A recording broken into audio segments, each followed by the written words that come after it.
오늘 우리가 이 아침 들어야 할 하나님의 말씀은 로마서 13장입니다. 신약성경 로마서 13장 11절로 14절의 말씀, 신약성경 257쪽에 있습니다. 제가 받들어 봉독해 드리겠습니다. 또한 너희가 이 시기를 알거니와 자다가 깰 때가 벌써 되었으니 이는 이제 우리의 구원이 처음 믿을 때보다 가까웠습니다. 밤이 깊고 낮이 가까웠으니 그러므로 우리가 어둠의 일을 벗고 빛의 갑옷을 입자. 낮에와 같이 단정히 행하고 방탕하거나 술 취하지 말며 음란하거나 호색하지 말며 다투거나 시기하지 말고 오직 주 예수 그리스도로 옷 입고 정욕을 위하여 육신의 일을 도모하지 말라. 아멘. 만나서 반갑습니다. 제가 오늘 아침에 새벽 차운행을 하는데 어떤 남자분들이 봉고차 하나를 이렇게 앞에다 세워놓고 도란도란 얘기를 나누는 모습을 봤어요. 제가 서가지고 그분들, 당신들 뭔 얘기 하십니까? 이렇게 물어봤다면 정신 나간 사람이겠죠. 근데 이렇게 쭉 지나가다가 그들의 모습을 보는데 얼굴이 발그레이 상기가 돼 있었어요. 얘기가 얼마나 기쁨이 있는지 느껴지더라고요. 제가 물어보지도 않았는데 제가 직감적으로 느껴온 게 뭐냐면 여행 가는구나. 여행 가느라고 새벽 4시에 그 차 앞에 서서 지금 서로 얘기 나누느라고 아주 기쁜 얼굴로 얘기하는 모습을 봤어요. 그래서 제가 이렇게 보고 지나가면서 갑자기 하나님이 제 마음속에 이런 생각을 주셨어요. 만일에 저 사람들이 오늘도 여행 가고 일주일 뒤에도 또 여행 가고 또 일주일 뒤에 또 여행 가고 그러면 저 얼굴들이 이렇게 발그라이 붉어져서 이렇게 기쁜 마음으로 이야기를 나눌까? 한 번 가니까 이따금 한 번 가니까 좋아가지고 저렇게들 기쁘게 얘기 나누지 3일마다 여행을 간다면 그 여행 가는 그들의 얼굴이 기쁠 수 있을까? 라는 생각이 들었어요. 그러면서 우리의 신앙과 그 모습이 연결되더라고요. 어떻게 연결되냐면 우리도 천국 가는 여정 가는데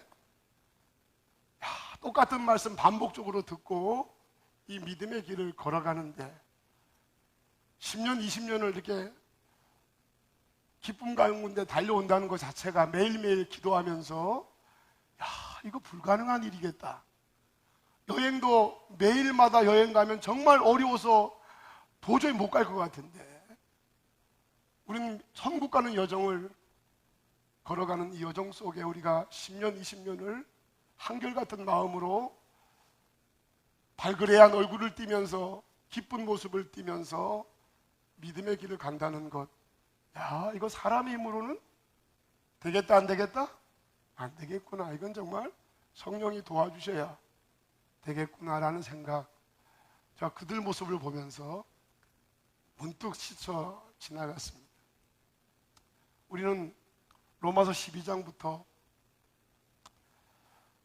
이루어진 구원이 아니라 이미 예수 믿고 구원받아 이루어진 구원에 참여한 우리들이 이 땅을 사는 동안 이루어가야 될 구원, 그것을 서울의 남포교회 박영선 목사님은 수준의 변화라고 얘기하고 우리 감리교 존 웨슬리 목사님은 성화라고 얘기합니다.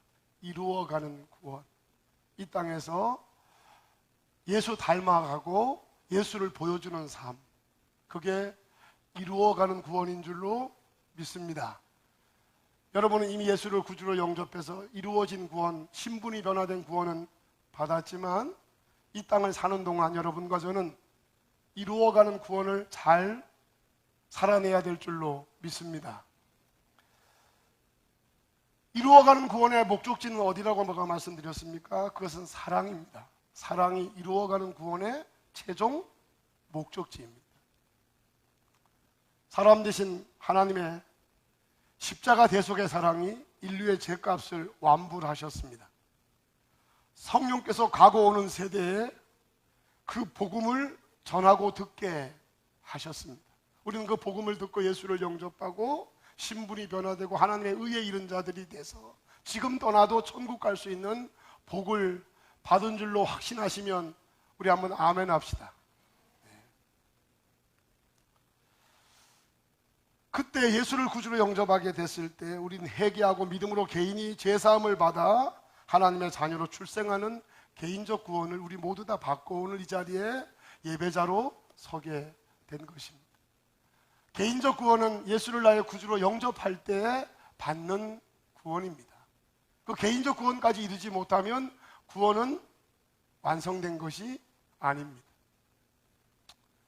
이렇게 구원받은 사람에게 주님께서 요구하시는 것은 예수님의 마음을 품어, 우리들의 마음 가지고는 안 되니까 예수님의 마음을, 성령님을 통해서 예수의 마음을 품어 이 세대를 본받지 말고 오직 마음을 새롭게 함으로 변화를 받아 하나님의 선하시고 기뻐하시고 온전하신 뜻이 무엇인지 분별하며 살라고, 그렇게 살아가는 것이 구원을 이루어가는 과정이라고 우리에게 로마서 12장 2절에 말씀해 주고 계십니다.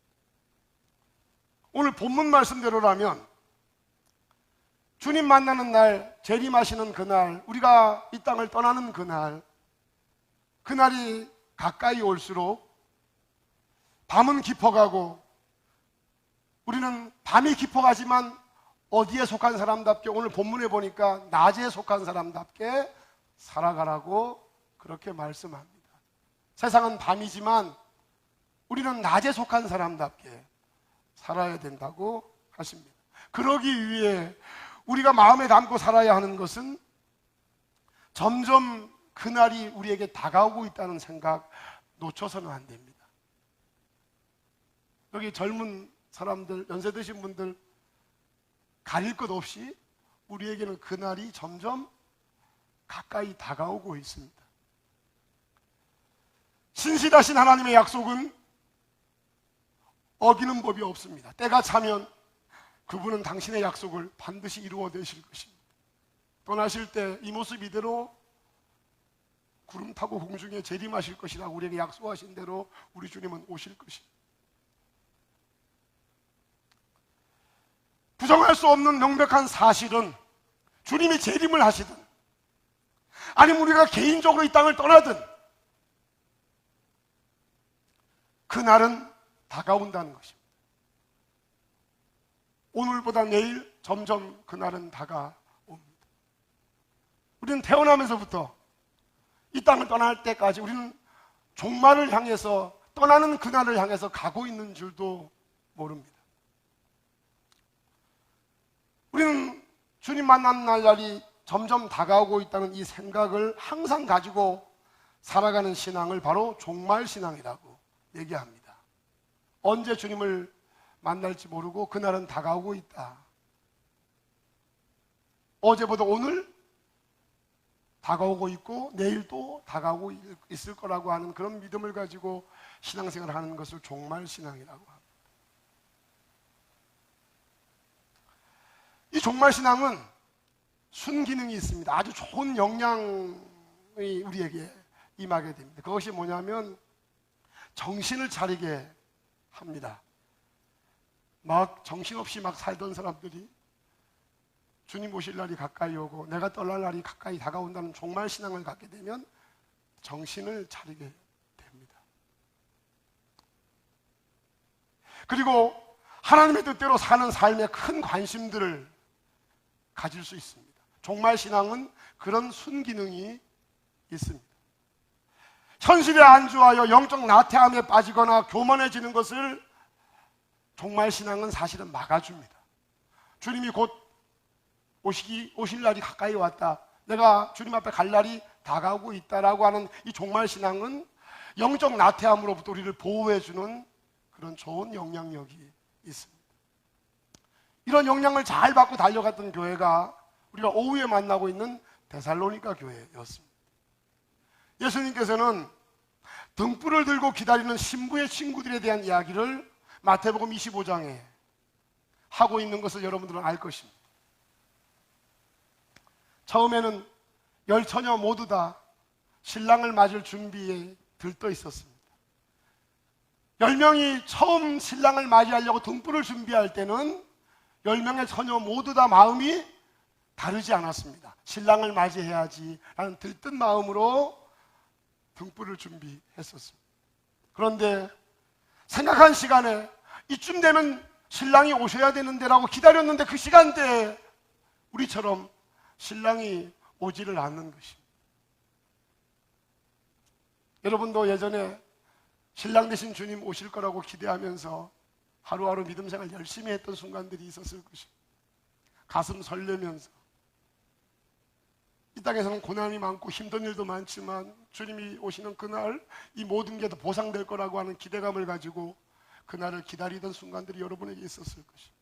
10처녀가 그랬습니다. 똑같이 기다렸는데 아니 이쯤 되면 오셔야 될 신랑이 오시지를 않는 것입니다. 그때부터 그들의 머릿속에는 복잡한 생각이 떠오르기 시작했습니다.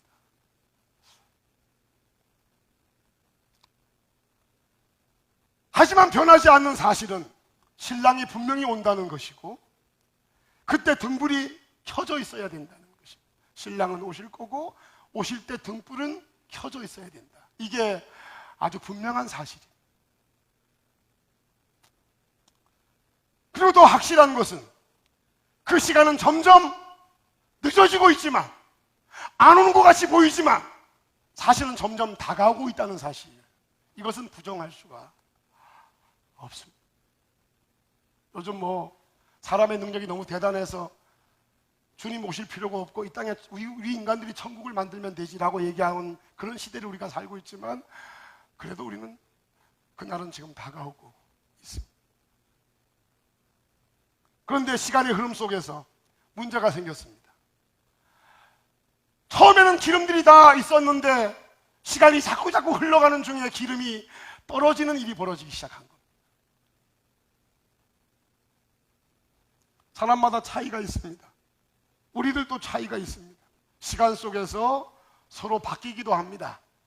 처음에 성령 충만했던 분들이 시간이 흘러가면서 은혜를 상실해서 나중되는 분도 계시고, 처음에는 예수를 몰라서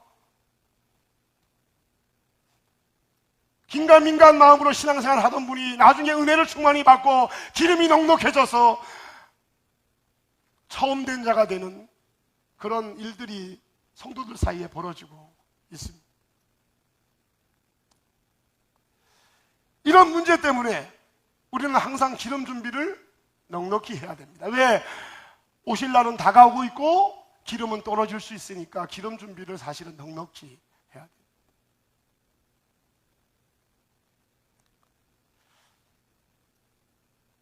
사랑하는 여러분,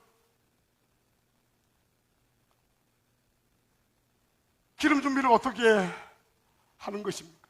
기름 준비하는 데는 수고가 따릅니다. 무엇이든지 준비하는 과정에는 반드시 희생과 수고가 따르게 됩니다. 그러면 주님을 기다리는 우리의 기름은 어떤 수고를 요구합니까? 부지런하여 게으르지 말고 열심을 품어 주를 섬겨야 하고, 경건에 이르기를 연습해야 하고, 시험에 들지 않도록 깨어 기도하면서 주님 은혜를 입어서 기름 준비를 넉넉히 해야 될 줄로 믿습니다. 더구나 그것은 반복되어야 하고 지속되어야 합니다. 한 번 기름 준비한 것 가지고 우리는 주님 만난 날까지 끝까지 갈 수는 없습니다. 계속되어야 하고 계속 은혜를 받아야 하고 기름을 채워야 하고 기름을 준비해야 되고 여유 있게 만들어야 되고, 그런 씨름을 멈추어서는 안 됩니다. 반복되어야 하고 지속되어야 합니다. 예수님께서 그날이 오면, 내가 이 땅에 재림하는 그날이 오면 믿음 있는 자를 보겠느냐고 누가복음 18장에 말씀하셨습니다. 그때가 되면 다 잠자느라고 기름이 떨어져서 현실의 마음을 빼앗겨서 기름 준비하지 않고 은혜를 사모하지 않아서 그때가 되면 나를 기다리면서 등불을 준비하며 기다리는 믿음 있는 자를 보겠느냐, 주님은 그렇게 말씀하셨습니다. 마침내 신랑이 오셨다는 소식이 들립니다. 그런데 미련한 5 처녀의 불이 꺼져갑니다. 육신의 일에 매여서 영적인 게으름에 빠져 기름 준비를 넉넉히 하는 일에 소홀했던 사람이면 누구나 겪게 되는 문제입니다. 기름이 떨어지죠. 계속 기름을 충전하지 않는 사람은 기름이 떨어집니다. 거기에는 분명 여러 가지 생각이 들었을 것입니다. 이런 마음이 게으른 미련한 5 처녀는 들었겠죠. 혹시 신랑이 오지 않을 수도 있어. 여러분 중에도 그런 생각하시는 분들 계실 거예요. 예수님 재림한다는데 그거 뭐 오시겠어? 안 오실 거야. 또 온다고 해도 그때 가서 뭐 기름 준비하지 뭐. 또 온다고 해도 그때 가서 기름 빌리지 뭐. 그러면서 이 미련한 5 처녀는 기름 준비를 하지 않았을 것입니다. 오늘 한국교회 안에도 성령 충만함 받고 출발했던 은혜 충만한 분들이 지속적으로 반복적으로 기름 준비하지 않아서 기름 떨어져 가고 있는데, 은혜를 놓쳐가고 있는데, 아이고 주님 뭐 오시려면 한참 걸릴 거야. 아유 좀 쉬지 뭐. 그때 가서 준비하지. 그러면서 영적 게으름에 깊이 빠져들어가는 분들이 오늘 교회 안에 너무 많아지고 있습니다. 역시 미련한 5 처녀는 처음과는 달리 이런 받은 거, 처음에는 뜨거움으로 신랑을 준비했는데, 신랑을 맞을 준비를, 기름 준비를 하고 출발을 했는데, 시간이 흘러갈수록 그의 마음들에는 엉뚱한 마음들이 들어와서 기름 준비하지 않기 시작했고, 결국은 기름이 떨어졌습니다. 신랑이 오기 전에 기름이 떨어졌습니다. 당황스러워서 급하게 기름 준비를 넉넉히 한 5 처녀에게 기름을 빌려달라고 부탁을 합니다. 하지만 슬기로운 5 처녀에게는 그들에게 빌려줄 만큼의 여유는 없었습니다. 그들이 마을에 살아간 중에 신랑은 오셨고 문은 닫혔고 닫힌 문은 다시는 열리지 않습니다.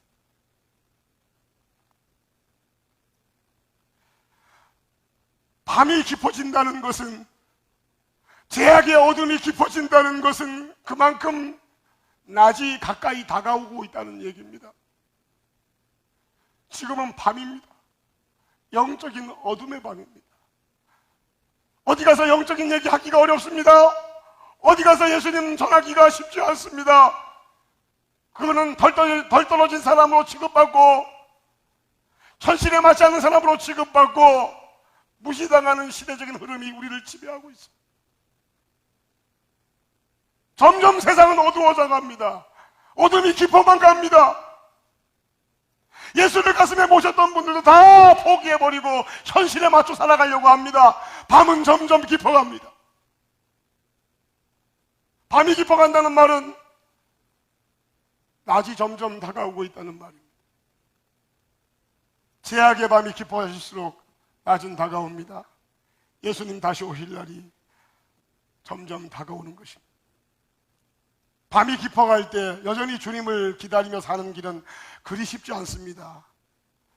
밤에 속해서 육신의 성욕, 안목의 성욕, 이생의 사랑으로 사는 사람이 다수를 이루고 있는데, 그들이 일반인인데, 그들이 전부인데, 그런 속에서 온전히 예수 바라보고 기도하며 믿음의 길을 걸어간다는 것, 여러분 어려운 일입니다. 여러분 겪고 있잖아요. 여러분 지금 그런 현실을 맞서서 싸우고 있는 거 아닙니까? 우리의 현실은 이미 깊은 밤이어서 깊은 밤의 문화 속에 살아가는 게 정상인으로 보이고 그것이 일반적인 현상으로 이미 모두에게 마음에 새겨지고 있는 시대에 우리는 좁은 길, 남이 가지 않는 믿음의 길을 걸어간다는 것, 기름 준비한다는 것, 그게 쉬운 일이 아닙니다.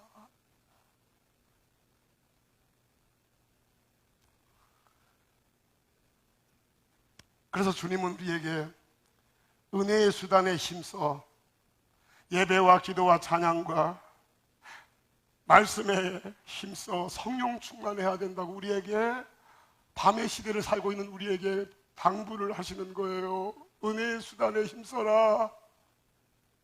모이기를 피하지 말고 모이기에 힘쓰는 자들이 되라. 경건에 이르기를 연습해라. 항상 기도하되 낙심하지 말고 무시로 성령 안에서 기도해라. 그래서 은혜 받아라. 성령의 도우심을 입어라. 그래서 심령의 기름이 차도록 해라. 채우도록 해라. 우리에게 당부하시는 줄로 믿습니다. 여러분, 박홍수 목사의 설교로 듣지 마시고 주의 음성 들려주시기를 주의 이름으로 축원합니다. 그래야 가장 소중한 마음을 지킬 수 있어요. 마음은 그래야 지켜지는 거예요. 여러분의 능력으로는 지켜질 수 없어요. 어떻게 이런 판매 문화에 여러분의 마음을 지켜낼 수 있겠어요? 지켜지지 않아요. 잠언서에 말씀하지 않아요? 무릇 지킬 만한 것보다 더욱 내 마음을 지켜라. 이는 생명의 근원이 마음에 있기 때문이라고 말씀하고 있습니다. 몸도 지켜야 되지만 육신의 건강도 지켜야 되지만 무엇보다 예수 믿는 분은 은혜를 받아서 기름을 채워서 여러분의 심령이 지켜지시기를 주의 이름으로 축원합니다. 심령이 지켜져야 돼요. 마음을 지킨다는 말은 예수 그리스도께서 여전히 마음에 오직으로 계셔서 빚진 자의 마음을 가지고 주를 바라보며 살아가는 것, 그게 마음을 지키는 것입니다. 예배에 익숙해지고 예수에 익숙해지고 신앙생활에 익숙해질 때 식상함에 빠지지 않고 첫사랑을 간직하는 것, 은혜를 간직하는 것, 믿음을 간직하는 것, 그것이 마음을 지키는 것입니다. 여러분, 이것이 그냥 되겠습니까? 그냥 되지 않습니다. 이제 성경 말씀을 들으십시오. 에베소서 4장의 말씀을 들으십시오. 너희는 유혹의 욕심을 따라 썩어져가는 구습을 따르는 옛사람을 벗어버리고 오직 너희 심령이 새롭게 되어 하나님을 따라 의와 진리의 거룩함으로 지으심을 받은 새 사람을 입으라. 이 말씀이 뭔 얘기입니까? 옛사람인 죄성 자꾸 누르고 자꾸 죽이고 성령의 충만한 은혜를 입어서 사랑의 빚진 자의 마음을 가지고 살도록 노력하라고 우리에게 당부하시는 말씀입니다. 에베소서 5장을 들으십시오. 그런즉 너희가 어떻게 행할지를 자세히 주의하여 지혜 없는 자 같이 하지 말고 오직 지혜 있는 자 같이 하여 세월을 아끼라. 때가 악하니라. 그러므로 어리석은 자가 되지 말고 오직 주의 뜻이 무엇인가 이해하라. 술 취하지 말라. 이는 방탕한 것이니 오직 성령으로 충만함을 받으라. 성령 충만이 뭡니까? 기름 채우는 겁니다. 성령 충만이 뭡니까? 떨어져가는 여러분의 영혼에 하나님의 은혜의 기름으로 채워지는 역사인 줄로 믿으시기 바랍니다. 베드로서 4장 7절을 들으십시오. 만물의 마지막이 가까이 왔으니 그러므로 너희는 정신을 차리고 근신하여 기도하라. 무엇보다도 뜨겁게 서로 사랑할지니 사랑은 허다한 죄를 덮느니라. 우리가 정신을 차리고 근신하여 깨어 기도하면 성령이 우리에게 은혜를 부어줘서 사랑할 수 없는 우리들이 사랑하는 사람으로 이 땅을 살아내게 하시는 하나님의 역사가 나타날 줄로 믿습니다. 그게 주님을 기다리는 자의 온전한 삶입니다. 그날을 기다리는 자의 자세는 세상 일을 전폐하고 산속에 들어가 기도원에 들어가 홀로 기도하며 기다리는 것이 아닙니다. 주님을 기다리는 사람들이 이런 행동을 취하니까 욕을 먹는 겁니다. 주님을 기다리는 사람들은 홀로 산에 가서 기도원에 가서 그냥 기도하면서 주님 맞이해야지, 이렇게 살아가는 삶이 아닙니다. 종말을 기다리는 사람, 내가 언제 떠날지 모르고 주님이 언제 오실지 모르는 그날을 기다리는 사람들은 이런 태도로 기다려서는 안 됩니다. 주유소인 교회는 주차장이 아니고 뭐라 그랬죠? 교회는 주차장이 아니고 주유소입니다. 이곳에 와서 기름을 넣는 곳입니다. 이곳에 와서 은혜를 채우는 곳입니다. 주의소인 몸된 교회에서 기름 준비를 잘해서 은혜 받고 성령의 이끌림 잘 받아서 세상 속으로 나가 하나님의 자녀로 예수 향기 바라며 매일매일을 살아가는 것, 그게 바로 주님 오신 날을 기다리는 온전한 성도의 자세인 줄로 믿으시기 바랍니다. 생활 전폐하고 기도원 가서 기도만 하는 게 준비하는 게 아니에요. 그건 하나님은 그런 준비를 우리에게 말씀하지 않았어요. 세상에서 살면서 예배당에서 은혜 많이 받고 성령의 이끌림 잘 받아서 세상에 나가 예수 향기 바라고 이루어가는 구원, 사랑을 잘 나타내면서 예수 증거하는 삶을 살아가면서 주님을 기다려야 될 줄로 믿습니다. 그러니 베레벨 소리에 흔들리지 말고 말씀 잘 배우셔서 온전한 기다림의 자세를 놓치면 안 됩니다. 밤에 속하여 육신의 정욕, 안목의 정욕, 이성의 사랑에 취해 사는 사람들에게 그 가운데에서 낮에 속한 사람답게 빛과 소금이 되는 것, 그것이 바로 이 마지막을 기다리는 사람들의 자세입니다. 초대교회 성도들은 성령의 충만한 은혜를 입고 기름 준비가 넉넉히 된 상태에서 그들은 얼마나 구별되게 살았는지, 얼마나 아름답게 살았는지 교회 밖의 사람들이 그들을 볼 때마다 부끄러워서 함께하기가 어려웠다고, 상종하기가 어려웠다. 왜? 예수 믿고 구원받은 초대교회 성도들의 삶이, 천국을 바라보는 그들의 삶이 너무 겸손하고 진실하고 아름답고 사랑이 넘치는 그들의 모습 앞에 현실에 빠져서 어둠의 제약에 빠져서 허우적거리는 교회 밖의 분들이 그들의 모습 앞에 다들 감탄하고 놀랬다는 것입니다. 오늘 한국교회가 그런 모습을 세상에 보여줘야 되는데 손가락질이나 당하고 있으니 되겠어요? 교회가 세상을 쫓아가면 안 됩니다. 하지만 자금의 우리의 현실은 교회가 세상을 쫓아가는 분위기입니다. 세상이 점점 좋아집니다. 세상 재미가 쏠쏠합니다. 교회 나와서 신앙생활 하는 것보다 세상에 나가서 즐기는 게 훨씬 재밌습니다. 그러니 예배당에 나와서 예배 드려야 된다는 의무감에 붙잡힌 사람들이 좋아하는 것은 저쪽에 있는데 좋아하는 감정을 어떻게 이겨내냔 말이에요. 어떻게 그걸 지켜내냔 말이에요. 세상은 점점 좋아지고 있는데 나는 예수 믿기 힘들어가고, 그럼 힘들어가는 예수 믿는 길을 점점 좋아지는 세상 길에 우리는 기웃거리게 돼 있고 글로 넘어가게 돼 있는 거예요. 그걸 이길 수가 없어요. 자꾸 좋아지고 흥미로워지는데 쫓아가지 않고 어떻게 버팁니까? 우린 버텨야 되는데, 우린 이 자리 지켜야 되는데, 우리는 믿음의 길 잘 달려가고 기름 준비 넉넉하게 해서 예수님 만날 때까지, 내가 떠날 때까지 우리의 등불이 준비되고 지켜져야 될 줄로 믿습니다. 그런데 오늘 현실이 만만치 않단 말이에요. 사랑하는 여러분, 길은 한 가지. 제 얘기 잘 들으세요. 마지막이니까. 길은 한 가지. 세상 흥미보다 신앙의 흥미가, 신앙의 관심이, 신앙에 대한 뜨거움이 더 커지면 세상의 흥미를 넉넉히 이기고 승리할 수 있을 줄로 믿습니다. 좋아져야 이기는 거야. 여러분, 좋아져야 이기는 겁니다. 좋아져야 이기는 겁니다. 형식적이고 종교적인 신앙생활을 해서는 절대 이기지 못합니다. 넘어집니다. 기름 다 떨어지고 넘어지게 돼 있습니다. 하지만 주님이 더 좋아지고 신앙의 눈이 열려지고 구원의 감격이 회복되면 우리는 얼마든지 세상 이길 수 있고 기다릴 수 있는 줄로 믿습니다. 더 좋은 곳이 생기면 됩니다. 성령의 은혜로 예수 그리스도께서 오직이 되시면 됩니다. 그 이름의 가치에 눈 떠져서 다른 것은 흥미롭지 않으면 됩니다. 바울 사도처럼 그리스도를 아는 지식이 가장 고상하게 느껴져서 세상 모든 권세와 재물을 배설물로 여길 만큼 예수가 좋아지면 됩니다. 그러면 되는 거야. 그러면 이길 수 있는 거야. 그러면 기다릴 수 있고 기름 지켜낼 수 있는 거야. 오늘 본문 말씀처럼 낮에 속한 자로 그날까지 살려면 나에게 예수 그리스도는 결코 포기할 수 없는 절대적인 보화로 내 속에 날마다 예배 때마다 만나주시기를 주의 이름으로 축원합니다.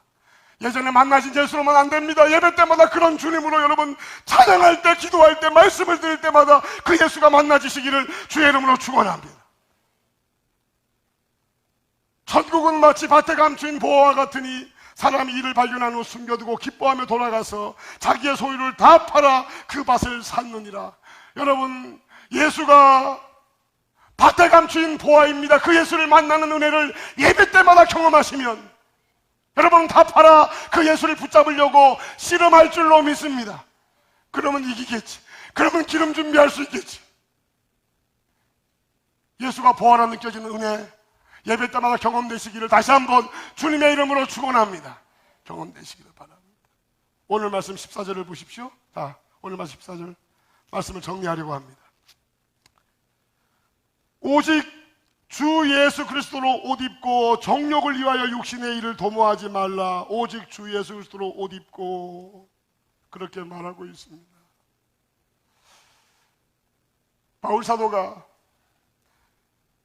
이런 내용의 편지를 로마 교회에 보낸 이유는 지금 자신과 달리 오직 예수였던 로마 교회가 20년 세월이 흘러가면서 오직 예수였던 그 옷을 반쯤 벗었다는 소식을 바울이 들은 거예요.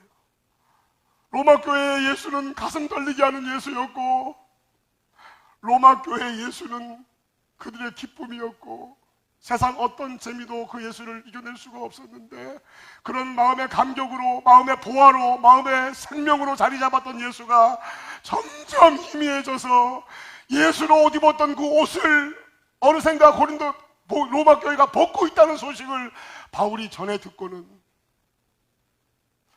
그 옷 벗으면 안 된다고, 그 예수의 옷을 벗으면 안 된다고. 오늘 교회 다니시는 분들이 예수 옷을 입고 출발을 했는데 예수 옷 자꾸 벗어내는 분들이 자꾸 생겨나요. 예수 그리스도의 이름, 그 이름의 옷을 여러분들이 입으셔야 되고, 그 옷은 절대로 벗으면 안 돼요. 목사님들도 벗고 장모님들도 벗고 권사님들도 벗어내니까 그 인간의 추악한 모습들이 나오는 거 아니야? 예수님의 옷을 입고 있으면 왜 그 인간의 제약들이 올라옵니까? 예수님의 옷을 다 벗어던지니까 인간의 추악한 모습들이 나와서 교회가 교회되지 못하고 지탄을 받는 거예요. 예수 옷을 입으면 그런 일이 안 벌어져요. 동의하시면 아멘 하세요. 예수 옷을 입으면 그런 일이 안 벌어진단 말이에요.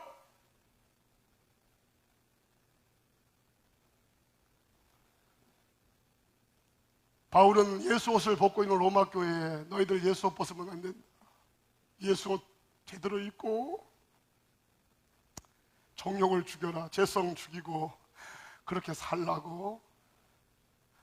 예수 옷을 벗지 않고 있는 바울이 예수 옷을 벗고 있는 로마 교회에다가 벗지 말라고 사랑의 편지를 보낸 게 로마서란 말이에요. 예수의 옷을 벗지 말고 그 옷을 입고, 그 예수 때문에 교회 생활하고, 그 예수 때문에 전국 바라보고, 그 예수 때문에 헌신하고, 그 예수 때문에 사랑도 하고, 그 예수 때문에 진실도 하고.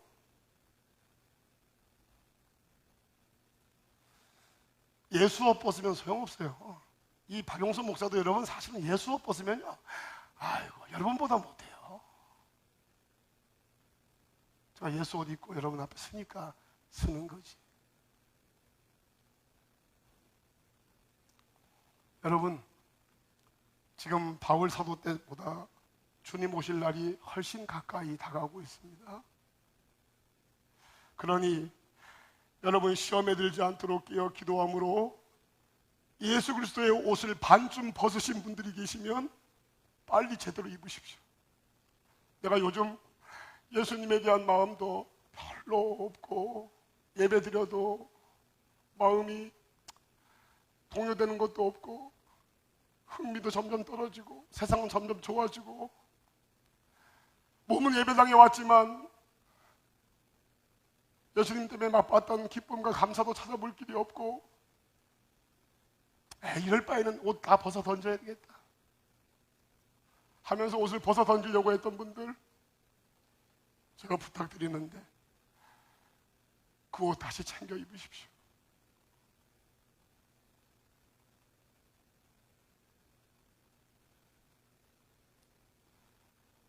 작정해서 기도하든지 예배를 드리면서 씨름을 하든지, 주님 내가 요즘 예수님의 옷을 벗고 있습니다, 벗지 않게 해주십시오. 예수님의 옷을 입고 달려가게 해주십시오. 그렇게 여러분들 도움을 구하시면서 그 옷을 챙겨 입으십시오.